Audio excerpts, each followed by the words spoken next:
আমরা এই মুহূর্তে যেটা দেখাচ্ছি সেটা হচ্ছে কার্বন সোল্ডারিং।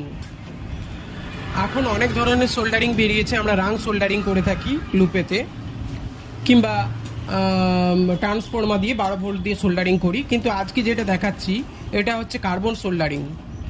আমরা একটা হিটার দিয়ে সিরিজ করে কিভাবে করছি দেখতে পাচ্ছেন, দিয়ে কার্বন সোল্ডারিংটা করছি।